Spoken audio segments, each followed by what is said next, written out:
प्रिय विद्यार्थियों, पिछले ई व्याख्यान में हमने सूफ़ी काव्यधारा के बारे में चर्चा की, जिसमें हमने देखा कि जो सूफ़ी मत है वह इस्लाम की उदार शाखा है, यानी उदार रूप है। इसमें कट्टरता नहीं है।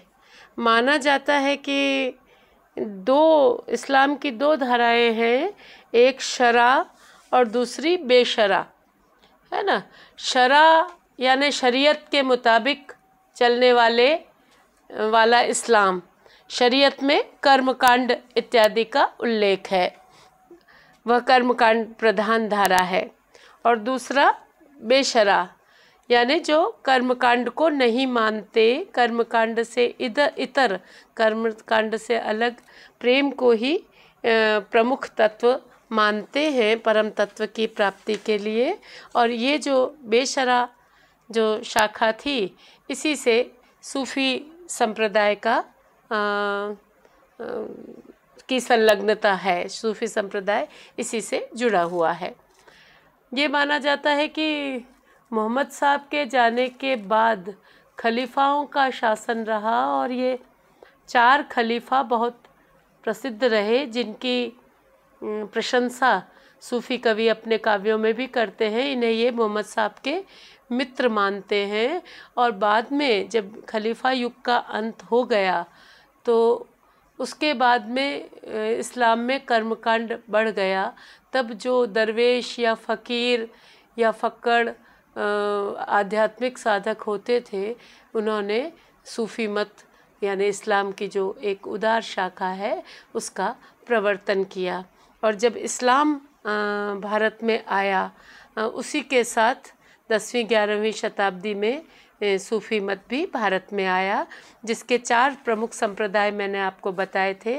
चिश्तिया संप्रदाय, सोहरावर्दी संप्रदाय, कादरी संप्रदाय और नक्शबंदी संप्रदाय।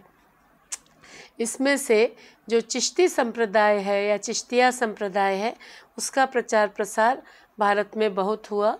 और राजस्थान में ये ख्वाजा मोइनुद्दीन चिश्ती की जो दरगाह है अजमेर में, ये उन्हीं सूफ़ी मोइनुद्दीन चिश्ती जो सूफ़ी संत हुए, सूफ़ी फ़कीर हुए, दरवेश हुए, या हम कह दें कि पीर हुए, उनकी मज़ार अजमेर में है।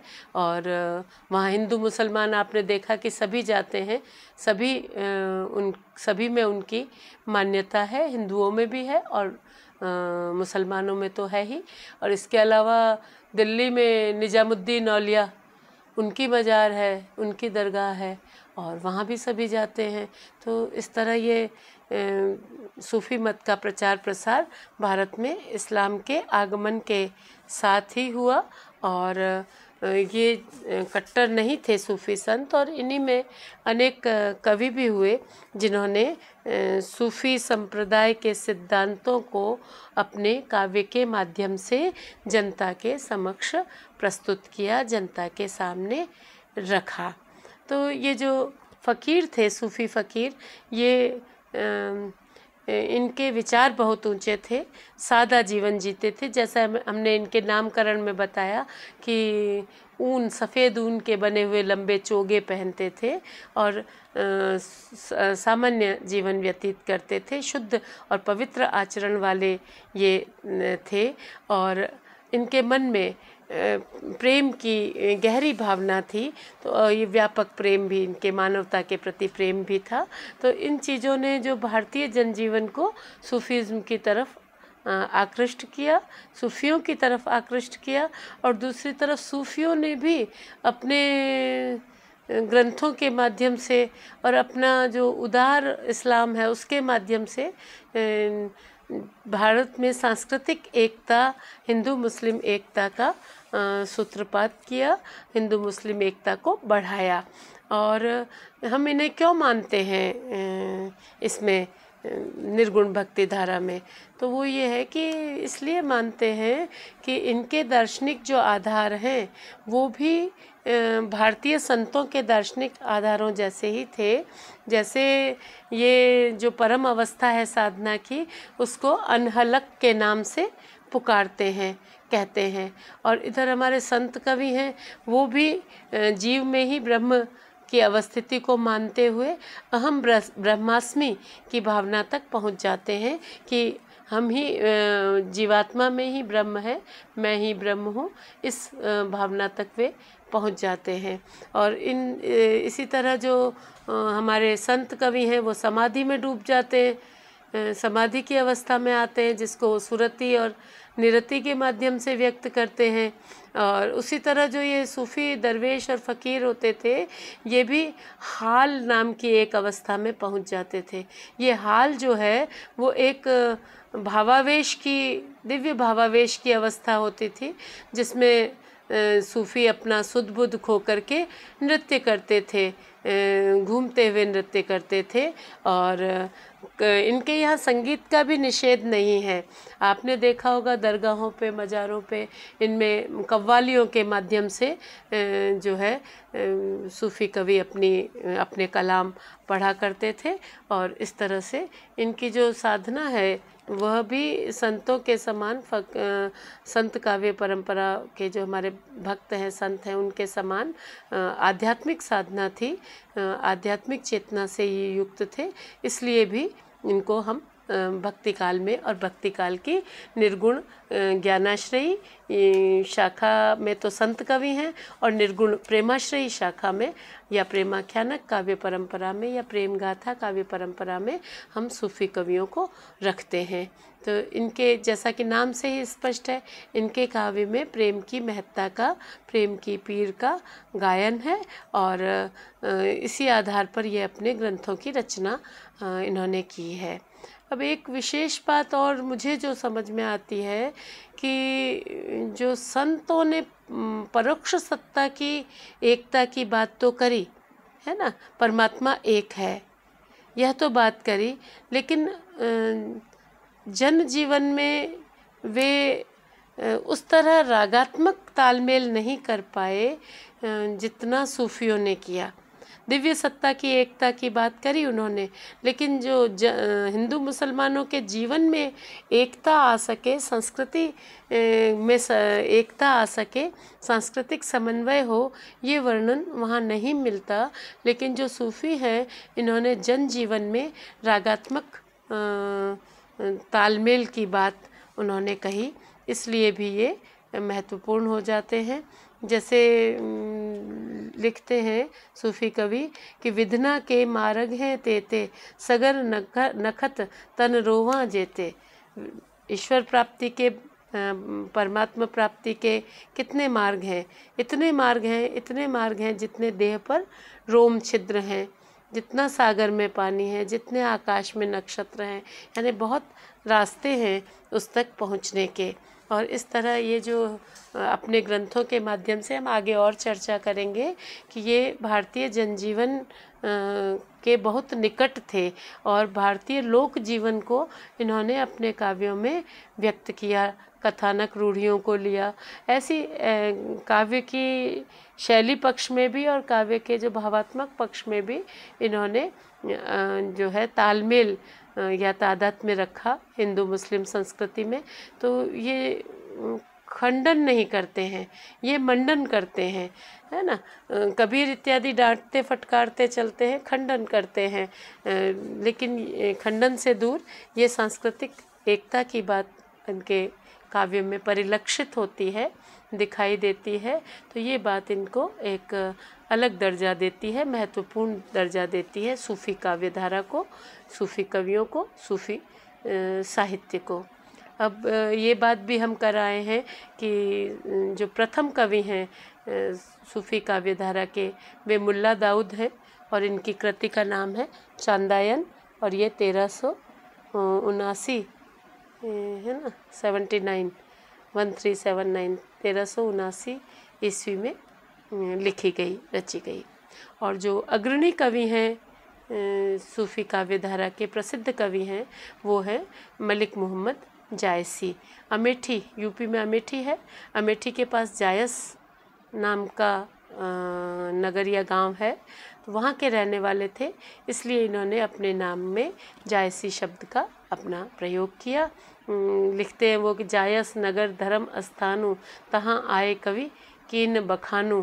तो इस प्रकार मलिक मोहम्मद जायसी की जो कई कृतियां हैं इनकी, लेकिन जो सुप्रसिद्ध कृति है, पुस्तक है, वह पद्मावत है, जिसका रचना काल 1540 ईस्वी माना जाता है। और पद्मावत के माध्यम से जायसी ने प्रेम की पीर की ही व्यंजना की है। विशद प्रबंध काव्य है, ये बड़ा काव्य है चरित्र काव्यों की तरह से। और भारतीय और फारसी शिल्प के मिश्रण से ये काव्य लिखा गया है। क्या है भारतीय और फारसी शिल्प का मिश्रण, इसकी चर्चा हम आगे प्रवृत्तियों के अंतर्गत करेंगे विस्तार से। तो प्रवृत्तियों पर आते हैं हम। पहली प्रवृत्ति को अगर देखें तो हम ये जान पाते हैं कि सांस्कृतिक समन्वय की मैंने बार बार बात की, तो उसका सूत्रपात इन सूफ़ी कवियों ने किया। कैसे किया कि इनके काव्यों में वर्णनात्मकता की अधिकता मिलती है। जो हिंदू जनजीवन है, जिसमें तीज त्योहार हैं, व्रत उत्सव हैं, पर्व हैं, है ना, उन सब का वर्णन इन्होंने अपने काव्य में किया। जंगल के दृश्य, समुद्र, पर्वत, सरिता, बारात, युद्ध, विवाह, पनघट, नगर, जोनार, इन सब का वर्णन विशदता से, व्यापकता से उन्होंने अपने काव्य में किया है। तो इस तरह से कहानियाँ भी भारतीय जनजीवन की हैं और साथ में वर्णनात्मकता जो है उसमें भी भारतीय जनजीवन छलका पड़ता है। और ऋतुओं का वर्णन किया है, सामाजिक जीवन का चित्रण भी इन्होंने व्यापकता से किया है। तो इस तरह से जो हमारे लोक जीवन के जो भी तत्व हो सकते हैं, लोक जीवन की जो भी हमारे रीति रिवाज इत्यादि हो सकते हैं, घटनाएं हो सकती हैं, उन सबको इन्होंने अपने काव्य में स्थान दिया, है ना। झगड़े की बात नहीं की, विरोध की बात नहीं की, बल्कि समन्वय की बात की, एकता की बात की। और इस तरह से इन्होंने एकता, सांस्कृतिक एकता अपने काव्य में व्यक्त की और लोक जीवन को, हिंदू लोक जीवन को और हिंदू संस्कृति के चित्रण इन्होंने दीपावली, फाग, इन सब त्योहारों का वर्णन किया और व्यापक सांस्कृतिक समन्वय इन सूफी कवियों में के काव्य में हमें मिलता है। दूसरी जो महत्वपूर्ण विशेषता है वो ये है कि जीवन मूल्य के रूप में इन्होंने प्रेम की स्थापना की है। यानी प्रेम को एक बहुत बड़ा जीवन मूल्य, महत्वपूर्ण गुण जीवन का माना है, महत्वपूर्ण तत्व माना है। जैसे लिखते हैं कि मानुष प्रेम भयउ बैकुंठी, सुनिएगा ध्यान से, मानुष प्रेम भयउ बैकुंठी, नहीं तो कहा छार भरी मुठी। मनुष्य प्रेम के कारण ही श्रेष्ठ है, वरना तो उसकी जो देह है एक मुट्ठी भर धूल से ज़्यादा नहीं है, मिट्टी से ज़्यादा नहीं है। प्रेम तत्व ही है जो मनुष्य को ऊपर उठाता है, उसके भीतर उदारता लाता है, उसको उदात्त मूल्यों से युक्त करता है।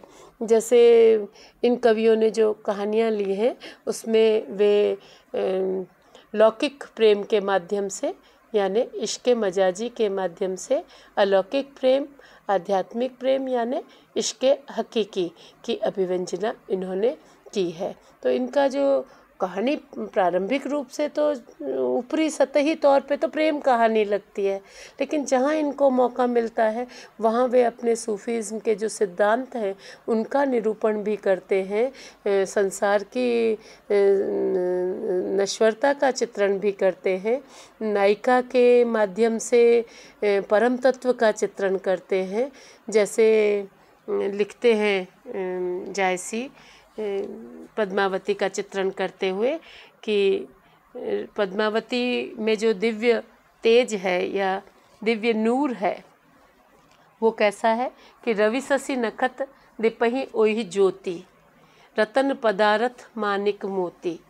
जितने भी चमकीले रत्नों में, माणिक में, मोती में, हीरे में या सूर्य में, चंद्रमा में, नक्षत्रों में जो रोशनी है, जहाँ कहीं भी ज्योति है, जहाँ कहीं भी रोशनी है, वह रत्नावली की ही ज्योति है, क्योंकि रत्नावली वहाँ परमात्मा का प्रतीक है, परम तत्व का प्रतीक है।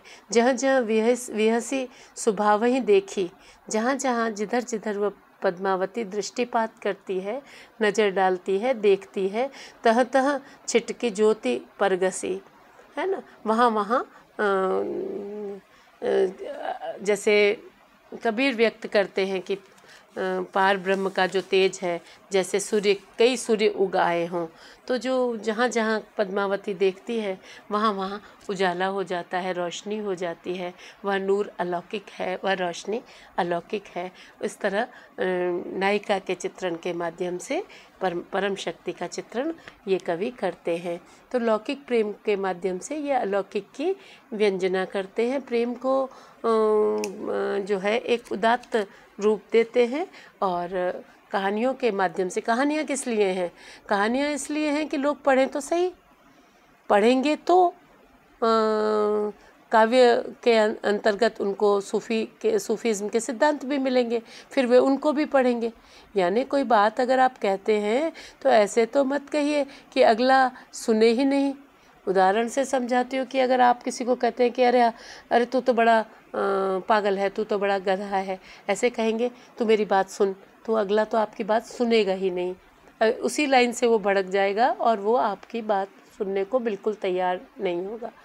लेकिन अगर आप उसको कहेंगे कि भाई तू बड़ी नादानी कर रहा है, देख तू थोड़ी समझदारी से काम ले, देख मैं होता तो ऐसा करता, तो इस तरह का आप प्रयोग करेंगे तो फिर वो क्या हो जाएगा कि सुनेगा बात को, कम से कम आपकी सुनेगा तो समझेगा भी, और समझेगा तो अमल में भी लाएगा। तो लक्ष्य तो यही है कि आपकी बात सुनी जाए, है ना। सुनी जाए तो उसके लिए सुनी जाने वाले तरीके से कहा जाए, है ना, प्रिय तरीके से कहा जाए, सत्य तो कहा जाए, है ना। संस्कृत में क्या उक्ति मिलती है? सत्यम ब्रूयात, सच बोलो, या सच बोलना चाहिए, प्रियम ब्रूयात, लेकिन प्रिय बोलो।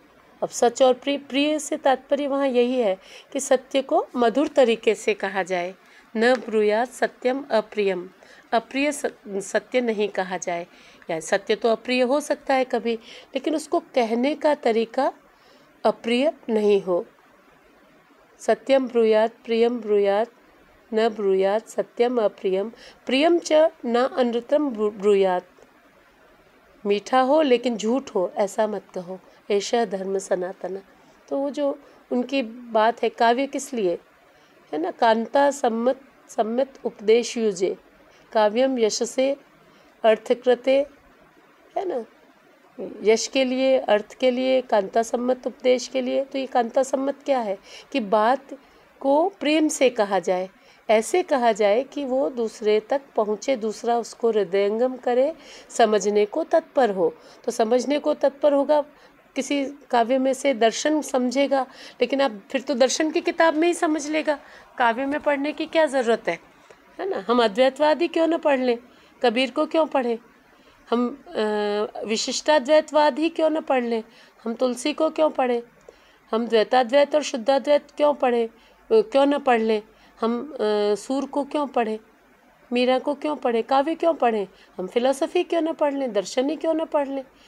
तो दर्शन जो है वो ज्ञान तो है, लेकिन वो सरस ज्ञान नहीं है। साहित्य जो है दर्शन को सरस बनाकर प्रस्तुत करता है। तो जो साहित्य का जो प्रमुख गुण है ये, उसे सूफियों ने बहुत अच्छे से फॉलो किया, सूफियों ने बहुत अच्छे से अपनाया।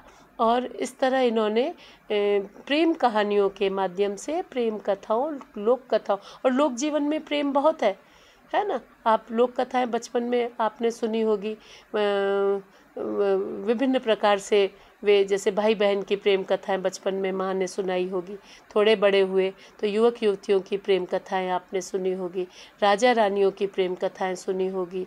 या इन प्रेम कथाओं में कहीं ऐसा चित्रण भी है कि भाई कोई राजा किसी सामान्य किसी जाति विशेष की कन्या पर नज़र डालता है बुरी नज़र, तो वो पूरा कबीला मिलकर उसको, राजा को नष्ट कर देता है, या जीवन को वो बलिदान कर देते हैं। तो इस तरह से विभिन्न विस्मयकारक चमत्कारिक तत्वों के समायोजन से, जिसमें समुद्र यात्रा का वर्णन भी हो। शिव पार्वती जा रहे थे, उन्होंने कहा कि हमें तो इस व्यक्ति के दुख को दूर करना है, पार्वती जी वहीं रुक गई, अड़ गई। तो इस तरह जो लोक जीवन की जो कहानियाँ हैं, जिनमें लोक तत्व का प्रचुर मात्रा में प्रयोग है, क्योंकि उसमें तार्किकता की कोई ज़रूरत नहीं है, आवश्यकता भी नहीं है।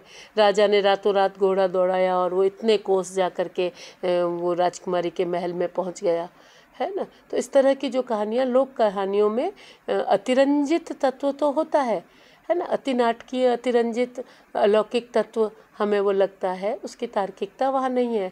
लेकिन वो बड़ी सरस कहानियाँ होती हैं, जिनको आप बचपन में पढ़ते हैं, सुनते हैं, तो सुनकर आपको इतनी याद रहती है कि आपको वो बेहतर मानव बनाती हैं, श्रेष्ठ मानव बनाती हैं। क्योंकि मानव के मन में अगर मानव के प्रति प्रेम भावना है ना, तो फिर वह मानव तभी वह श्रेष्ठ हो पाएगा। श्रेष्ठ तो सब लड़ाई झगड़ा सूफियों के यहाँ नहीं है। इसलिए वो लौकिक प्रेम के माध्यम से, ताकि कहानियों को पढ़ने की तरफ या सुनने की तरफ लोग अग्रसर हों, सुनने के लिए बढ़ें, और फिर जब वो सुने या पढ़ें तो फिर पढ़ते हुए उनको जो सूफीज़्म के जो सैद्धांतिक दार्शनिक सिद्धांत हैं, उनसे भी वो अवगत हों और उनको भी वो जान लें। तो इस तरह से जो एक महत्वपूर्ण जीवन का एक महत्वपूर्ण गुण है, महत्वपूर्ण मूल्य है प्रेम, उसको उन्होंने नकारा नहीं, है ना। इसको त्याग करने की बात नहीं की, बल्कि प्रेम को उदात्त प्रेम के दायरे को विस्तृत करने की बात कही। व्यक्ति सबसे पहले किससे प्रेम करता है? अपने आप से करता है ना। कहते हैं ना कि मरे हुए के पीछे कोई मरता नहीं है। सबसे ज़्यादा प्रेम किसको करता है व्यक्ति? अपने आप को। अपने बाद वो अपने निकट जनों को प्रेम की भावना से देखता है। निकट जनों के बाद वो अपने उसका दायरा और बढ़ता है, और वो अपने पड़ोसी, अपने समाज, जिनसे वह मिलता है और जो उसको प्रिय लगते हैं, उनसे प्रेम करता है। और फिर इसी तरह वह शने शने सामान्य जनजीवन से जुड़ता है, मनुष्य मात्र से जुड़ता है ना। बात तो कबीर भी करते हैं प्रेम की, कि वो कहते हैं कि दीपक दिया तेल भरी, दीपक में तेल चाहिए। टूटा फूटा दीपक होगा तो रोशनी होगी क्या? नहीं होगी। तो दीपक टूटा फूटा नहीं होना चाहिए, मानव जीवन टूटा फूटा नहीं होना चाहिए, खंडित जीवन नहीं होना चाहिए। जीवन परिपूर्ण होना चाहिए। परिपूर्ण जीवन हो, उसमें प्रेम भी हो, उसमें ध्यान भी हो, उसमें साधना भी हो, उसमें सदाचरण भी हो। और जब ये सारे गुण मिलेंगे, है ना, जब सांसारिक मूल्य जाएंगे और ये मूल्य इतने उदात्त हो जाएंगे कि ये असांसारिक हो जाएंगे, अलौकिक हो जाएंगे, तब जो है परम तत्व की अनुभूति होगी। ऐसा संत कवि भी कहते हैं और सूफी कवि भी इसी बात को मानते हैं। तो ये जो प्रेम को त्याज्य नहीं मानते, बल्कि शने शने जो लौकिक प्रेम है वो अलौकिक स्तर पर बढ़ता जाता है और वह आध्यात्मिक प्रेम बन जाता है। तो इस तरह से इनकी जो कहानियाँ हैं, हमें लोक जीवन से उठाई हुई जो कहानियाँ हैं इनकी, उसमें एक प्रेम कहानी चलती है, लेकिन प्रेम कहानी के साथ साथ जो कवि है वो समासोक्ति के माध्यम से, कहीं अन्योक्ति के माध्यम से, अलंकारों के माध्यम से, वर्णन विवरण के माध्यम से वो अलौकिक की व्यंजना करता रहता है, करता चलता है। तो ये इनका फिर शने शने सात्विक हो जाता है, ये प्रेम उदार हो जाता है, सहिष्णु हो जाता है और गहन और व्यापक हो जाता है। और इस तरह ये जो प्रेम नामक जो हमारा जीवन मूल्य है उसको वे स्थापित करते हैं अपने काव्यों के माध्यम से, अपने जीवन के माध्यम से, और अलौकिक तक पहुंचाते हैं। तो ये सूफी काव्य की एक बहुत बड़ी विशेषता है, जिसको हम जितना चाहे विस्तार दे दें और जितना चाहे संक्षिप्त कर दें। तो मैं सोचती हूँ कि काफ़ी है आज का लेक्चर, इतना चाहे 2 पॉइंट ही हमारे हुए हैं, लेकिन ये 2 पॉइंट महत्वपूर्ण पॉइंट हैं। इनको हम विस्तार से और अन्य पॉइंट्स को भी देखेंगे। तो एक हमें और करना पड़ेगा व्याख्यान इस पर, तो हम दूसरे व्याख्यान में आगे इनकी विशेषताओं की बात करेंगे, मुख्य प्रवृत्तियों की बात करेंगे। धन्यवाद।